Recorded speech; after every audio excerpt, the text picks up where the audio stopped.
With Scream 7 finally in development after some pre-production issues, franchise veterans have shared their opinion on the reboot movies, among them Matthew Lillard, and though he's right about them, he's missing one big point.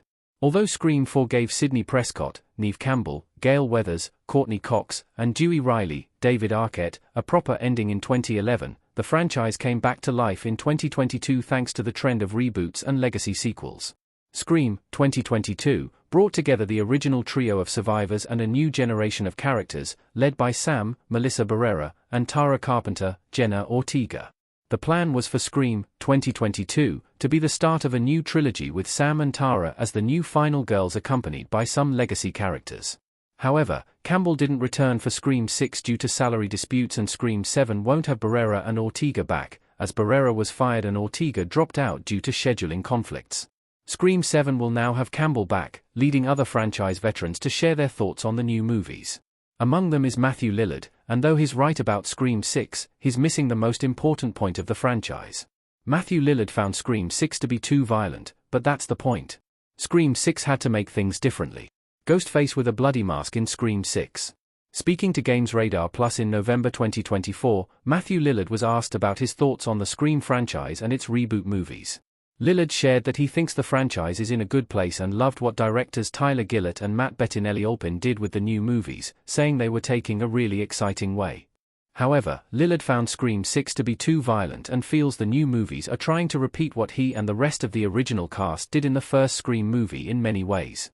Lillard used the maniacal monologue at the end of the movie as an example of what the Scream movies have tried to replicate from the original, but hopes that Kevin Williamson will take the franchise in a new, brave, and exciting direction.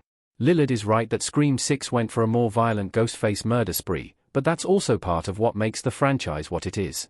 The essence of the Scream saga is how it addresses, uses, and satirizes the cliches of the slasher genre, with each movie covering different ones. Scream 4, for example, was all about horror remakes, while Scream 2022 covered the trend of requels, and Scream 6 was about horror franchises. The slasher genre has changed a lot since the first 3 Scream movies came out, and it has seen more graphic and violent movies, such as Terrifier and Pearl, among many others.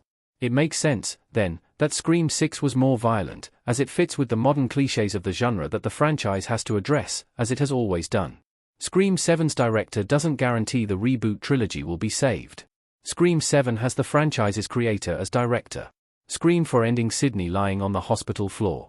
After Barrera's firing, Ortega's departure, and director Christopher Landon also leaving the project, Scream 7 is now back on its feet with a new script, new director, and new old main character.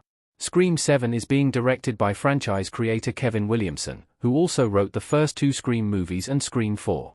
As mentioned above, Scream 7 will have Neve Campbell back as Sidney Prescott, and it's likely it will bring other legacy characters back, namely Sidney's husband Mark Kincaid, Patrick Dempsey, and Gale. Having Williamson and Campbell back is good for Scream 7 after the many problems it has already gone through, but their presence doesn't immediately guarantee the reboot trilogy will be saved.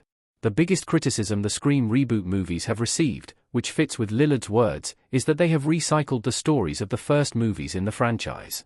Scream 2022 is pretty much a modern remake of the first movie, and Scream 6 copied the family connection in the identity of the Ghostface killers that Scream 2 did back in 1997. Williamson directing Scream 7 can bring a familiar style to the movie, but it's still at risk of being more of the same and not something new.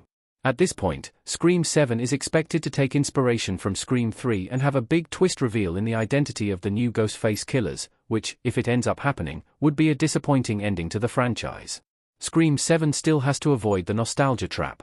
Scream 7 has big challenges to overcome. In addition to the above problem of recycling the stories and tricks of the first movies, Scream 7 still has to avoid the infamous nostalgia trap. Unlike other recently revived horror franchises, the Scream reboot movies haven't had a big nostalgia problem. Their problem is the lack of originality in their stories and the identities of the killers.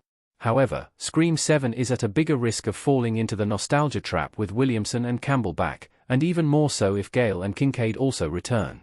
The key to avoiding this is to move Sidney, Kincaid, and Gale's stories forward rather than rely on their past stories, and this also means that the new Ghostface killer can't be someone linked to their past. Scream 7 has big challenges ahead, such as keeping up with the essence of the franchise while bringing something new and exciting with old characters.